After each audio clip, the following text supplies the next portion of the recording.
यहाँ जो भी कर सके अपने सीकर जिले में जो भी अवार्डी किसान है, आत्मा की तरफ से किसानों को अवार्ड मिलता है। जो पहले मिलता था केवल 2 किसानों को एक ब्लॉक के ऊपर, अब मिल रहा है 5-5, जो अपने पेपर में भी आया है और किसानों को हम अपने विभिन्न प्रोग्रामों में बताते भी रहते हैं। जिसमें 5 एक्टिविटीज कर रखी है हमने। एक तो कृषि है, जिसमें एक उद्यानिकी है, एक जैविक खेती है, एक नवाचारी खेती है, कृषि उत्पाद का एक प्रोसेसिंग यूनिट या प्रोसेसिंग के लिए है। तो जिसमें कृषि उद्यानिकी और जैविक खेती में तो आप समझ रहे होंगे। नवाचारी में ये है कि अगर आप कोई इस जिले में कोई नया कार्य करते हो, जैसे कोई मधुमक्खी पालन है, कोई अजोला है, कोई मशरूम है, कुछ भी अलग है, तो उसके लिए आपको पुरस्कार मिलता है। तो आप पुरस्कार के लिए आवेदन कर सकते हो। इसकी 31 तारीख का ये लास्ट है, और ये आप एक बार आवेदन कीजिए। और एक जो कृषि उत्पाद के प्रोसेसिंग यूनिट के लिए है ना, उसके लिए अपने पास आवेदन ही नहीं आते। यानी अपना जो मेन कार्य है ना, अपन पैदा करते जाते हैं, लेकिन प्रोसेस करके जब तक उत्पाद को नहीं बेचेंगे ना, तो अपने को लाभ प्राप्त नहीं होगा। चाहे आप कितना ही पैदा कर लो, अगर आप 2 रुपए लगाए किसी चीज को पैदा करते हो और अगर उसके 1.5 रुपए कीमत होती है ना, ये किसानों का ही वो उत्पाद है जिसमें वो अपने उत्पाद की कीमत खुद तय नहीं करता। अगर आप छोटे से आलपिन लगाने वाला बनाने वाला भी है ना, अपने प्रोडक्ट की कीमत खुद लिखता है कि साहब में 2 रुपए मेरा खर्चा हो गया और मैं इसको 2.5 रुपए में बेचूंगा। लेकिन किसान का वो उत्पाद है कि वो पैदा अगर कर लेता है, मान लो उसकी 10 रुपए कॉस्ट आती है, लेकिन खरीदने वाला कहता है मैं तो उसको 9 रुपए दूंगा। वो उसको बेचना उसकी मजबूरी हो जाती है, क्योंकि वो स्टोर नहीं कर सकता। और तो ये है कि अपन अगर उसको प्रोसेसिंग करके बेचेंगे ना, तो अपने को लाभ होगा। आज बड़ी बड़ी कंपनियां है ना, जो भी कृषि उत्पाद के जो प्रोसेसिंग या सामान बेचने के लिए आ रही है, क्योंकि उनको पता है कि इसमें लाभ है। चाहे आप रिटेल का कोई बिजनेस देख लीजिए, एक ही छत के नीचे पूरे प्रोडक्ट मिलते हैं। अगर अपना मान लो गेहूं बेचेंगे, वहां गेहूं नहीं मिलेगा, आटा मिलेगा, आपको दलिया मिलेगा। आप छोटी छोटी पैकिंग करके देख लीजिए, कोई भी जो बड़े बड़े मॉल्स है ना, उनमें केवल छोटी छोटी पैकिंग मिलती है, उन पे प्राइस लिखी होती है और वो बिक जाती है। तो जब तक अपन मार्केटिंग नहीं करेंगे ना, पैदा कितना ही करो, अपने को लाभ नहीं होगा। इसके लिए साहब ने पिछले साल भी हमारे पास जितने आवेदन आने चाहिए उतने आवेदन नहीं है। उन्होंने कहा कि किसानों को केवल एक ही चीज सिखानी है अपने को, कि माल को बेचना कैसे। इसके लिए इन्होंने अवार्ड के लिए भी उस कैटेगरी को सिलेक्ट करवाया है। और उस कैटेगरी में हमारे पास जैसे 12 पंचायत समिति है, पिछली बार 9 पंचायत समिति हमारे पास, उसमें से 3-4 पंचायत समिति से केवल आवेदन पत्र है और आवेदन पत्र नहीं है। इसका मतलब है कि अपने प्रोसेस करके किसी भी उत्पाद को बेचते नहीं है। इसके लिए सरकार ने एक अनुदान की स्कीम भी चला रखी है, जो मार्केटिंग बोर्ड करता है। अगर आप कोई भी जैसे आटा चक्की है, या कोई दाल मिल है, या कोई अपना तेल निकालने की मशीन है, या कोई भी जैसे अचार बनाते हो आप, अगर उसकी मार्केटिंग करोगे, 2-4-5 किसान अपने पहले से मार्केटिंग कर रहे हैं, जो सरोड़ी में कर रहा है। अभी साहब ने बताया 2-3 को हमने अवार्ड भी दिया है। कोई पापड़ बनाता है, कोई तेल निकालता है, कोई दलिया निकालता है, कोई दाल बनाता है। और 1-2 एनजीओ हैं जो एफसीओ है, वो भी कर रहे हैं। तो जब तक अपन अगर पैदा करने के अलावा अगर मार्केटिंग करना नहीं सीखेंगे ना, तो अपने को फायदा नहीं होगा। आप केवल पैदा करने पे इतना फोकस करते हो कि जमीन में इतना केमिकल डाल दिया। जैसे आपने गंगानगर हनुमानगढ़ का नाम सुना होगा, एक कैंसर ट्रेन के नाम से बीकानेर ट्रेन आती है। उनका उनके कोई अभी जो बच्चे हैं, उन्होंने वो खेती करे, उन्होंने कोई केमिकल नहीं डाला।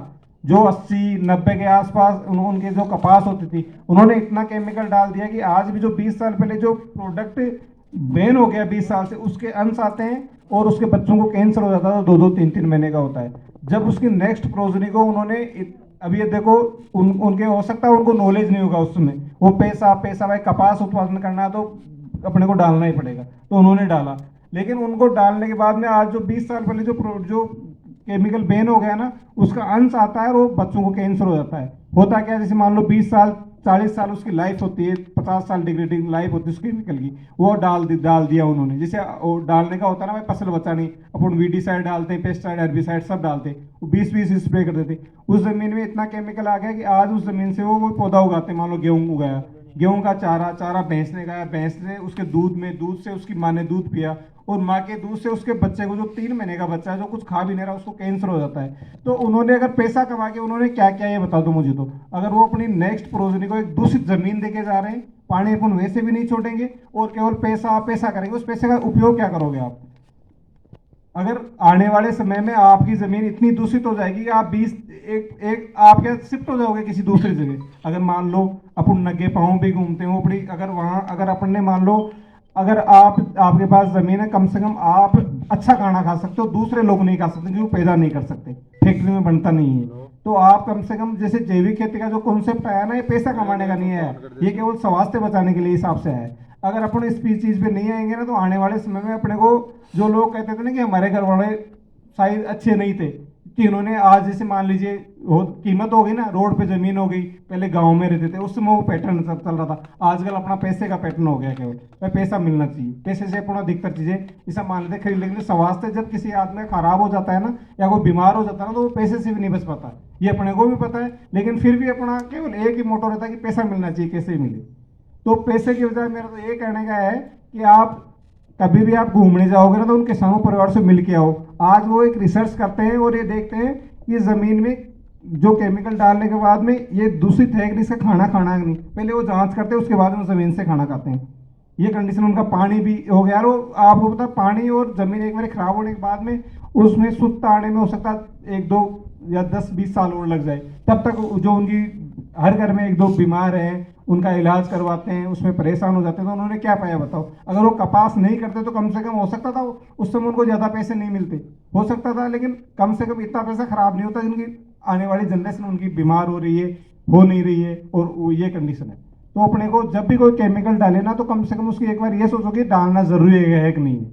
अपने हर चीज को मारने में लगे साहब, बस ये जो कीड़े और ये जो एक बैलेंस है ना, वो होना चाहिए। जैसे दुश्मन और जो दोस्त होते हैं ना, ये बैलेंस है प्रकृति का, ये इसने बना रखा है। इसको अपने को इतना ही करना है कि अपनी फसल बच जाए, और उसके बाद में वो रहते हैं तो जो भी है बीमारियां हैं, कीड़े हैं, तो उनको रहने दो, कोई फर्क नहीं पड़ता। लेकिन अपने को उनको पूरा खत्म करने के चक्कर में इतना केमिकल मत डालो, इतनी ओवरडोज मत डालो कि वो खाने लायक नहीं रहे। हो सकता है आज अपने को कोई बीमारी नहीं हो रही, अपनी प्रतिरोधक क्षमता इतनी मजबूत है, लेकिन हो सकता है जो यंग बच्चे हैं उनमें हो जाए वो बीमारी। तो अपने को पेस्टिसाइड का जो यूज करें ना, जो बीमारियां फैल रही है ना, वो सबसे मेन कारण है अपने को यही है कि अपन ज़्यादा इनका उपयोग कर रहे हैं, और उनके नुकसान अपने को भी पता है। लेकिन फिर भी वही बात है ना, अपने को प्रोडक्शन करना है, अपने को सबसे ज़्यादा माल अपन उसके लिए कुछ भी डाल देते हैं। अगर कोई बता देना कि ये चीज़ डालने से इसमें पैदावार बढ़ जाएगी, तो अपन वो डाल देते हैं। अपन उसको ये नहीं देखते कि इस खेत में डालने से मैं आज जो रुपए कमा रहा हूँ, हो सकता है इसके 10-20 गुने मुझे वापस किसी बीमारी में देने पड़े। तो जब भी विभाग की तरफ से आप जाना चाहो ना, तो इनको नाम लिखवा दीजिए। जब भी टूट जाएगा ना, आप किसानों से मिल के आओ।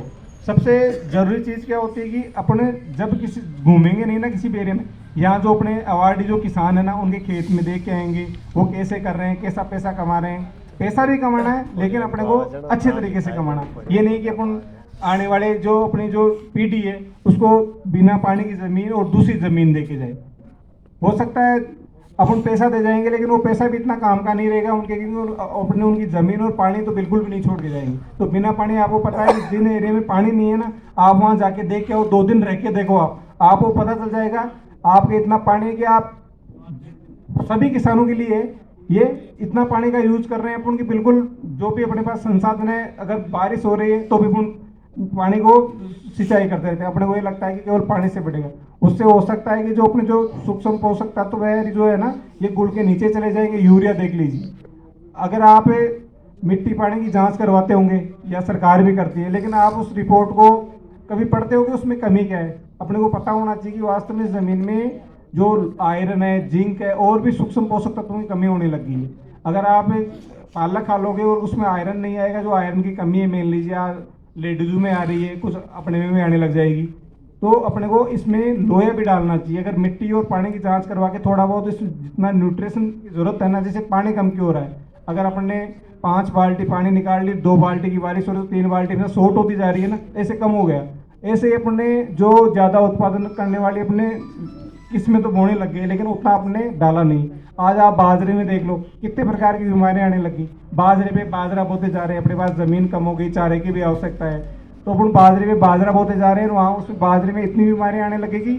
ये मोनोकल्चर हो गया पिछले, जहाँ जो भी आप देखोगे ना सिटी के आसपास, जहाँ ज़मीन थोड़ी कम है, हो सकता है आप तो फिर भी चेंज करते होंगे, वो बाजरे पे केवल बाजरा ही बोते हैं, लगातार 10 साल से बाजरा बोले, वो भी हाइब्रिड बोते हैं, और उसमें इतनी बीमारियां आने लगी, मतलब लट लगने लग गई। और आप सोच नहीं सकते कि इतनी बाजरे में शायद बिल्कुल वो स्प्रे करने वाली सिचुएशन आने लगी, बाजरे में भी वो स्प्रे करना पड़ेगा, करना पड़ता है। हाँ, लेकिन आज के 5 साल पहले थोड़ी करते थे आप, नहीं बिल्कुल नहीं करते थे ना। अब वो जो हाइब्रिड जो वेराइटी आई है ना, तो अपने केवल एक ही उद्देश्य है कि अपने को पैसा चाहिए, अपने को उत्पादन चाहिए, लेकिन आपने ये नहीं सोचा कि अगर बाजरा लगाते रहेंगे तो बीमारियां आएंगी, उससे अपने को जहर डालना पड़ेगा, और जहर कितना, वो काट देते हैं। यही तो मैं कह रहा हूँ ना। तो जब भी आपको अगर भ्रमण करना चाहो तो उनका नाम लिखवा दो। अपने 3 प्रकार के भ्रमण करते हैं, एक तो देखो पूरे जिले के अंदर होता है, एक राजस्थान के अंदर होता है, और एक पूरे भारत के अंदर होता है, जो 5 से लेकर 7 दिन का टूर होता है। जालू बाबा तो फॉरेन को जना नाम लिख लीजिए, फॉरेन भेजो इन दो एक ही मलयालम।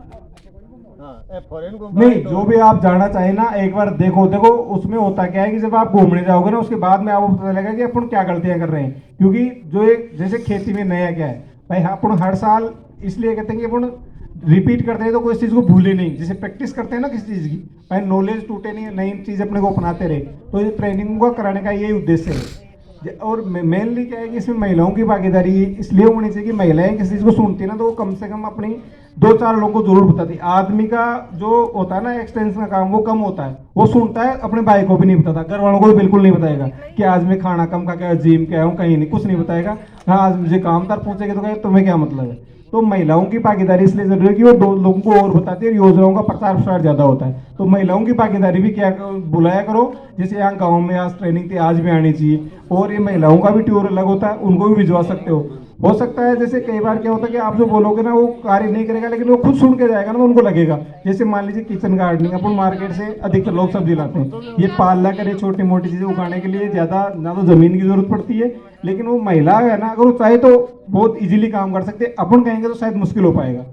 इसलिए सरकार ने कहा है कि कम से कम उनको भी, कम से कम 30-40% लोगों को उनको भी बुलाया जाए, महिलाओं को भी। तो आप उनको भी कभी कभार भेजा करो, अपन भी काम कर ले। अपन कहते रहते हैं कि आप क्या करते हो क्या करते हो, एक दिन अपन काम कर लेंगे, एक दिन वो आ जाएगी तो कोई दिक्कत थोड़ी है, लेकिन अपन उनको कभी नहीं भेजते। अपने जो भी ट्रेनिंग होती है जहाँ भी होती है ना, अपन उनमें खुद ही जाते हैं। एक दिन आप भी आप उनका काम करके देखो। महिलाओं को भी महीने में एक दिन कई बार ट्रेनिंग में भिजवाया करो आप, ताकि वो कम से कम जो अपन कहते हैं ना, वो बाहर जाएगी, कुछ सीखेगी, तो अपने को नॉलेज मिलेगा। ये तो उनकी उनकी भी ये महिलाओं का स्पेशल भ्रमण में भी टूर जाता है, तो आप भिजवा सकते हो उसमें ग्रुप में 5-7, जैसे ये अपने ये साथ भी जाएगी। इनमें जो भी अपने जो है ना जिले में 2 महिलाएं भी साथ जाती है उसमें। तो जब भी कोई टूर जाए ना, तो इनको आप नाम लिखवा सकते हो। और इनाम लेने के लिए अगर आपने आवेदन नहीं किया तो आवेदन कर सकते हो। और मेन यही है कि उसमें जो कृषि, अगर आप प्रोडक्ट को है ना, अगर प्रोसेसिंग करके नहीं बेचोगे ना, तो फायदा नहीं होगा। आप छोटे लेवल पे करके देख लो, ज़्यादा महंगी कोई चीज़ नहीं आती तेल निकालने की। अगर आप जैसे जौ का है, गेहूं का है, दलिया, ये अपन समझते भी है, इजीली पैक भी हो जाता है। इसमें कोई वो चक्कर भी नहीं पड़ता कि साहब इसकी कोई टेस्टिंग रिपोर्ट खराब हो जाएगी, क्योंकि जो है जो गेहूं उसका टुकड़े करने अपने बेचना, उसमें क्या होना लगता है, वो दिखता भी है भाई जो के, और वो बिक भी जाता है, ऐसी कोई बात नहीं। अगर आप दलिया बनाने के मान लो अगर 20 के 40 रुपए किलो दलिया बिक रहा है, 60 रुपए किलो तक उसकी कीमत है, 50-40 रुपए तो उसका आधा किलो के लेते हैं। देख लो आप, अगर कहीं भी आप जाओगे ना, कहीं मॉल में जाके देख लो आप, छोटी छोटी पैकिंग बिक जाती है और लोग खरीद लेते हैं। धन्यवाद सर।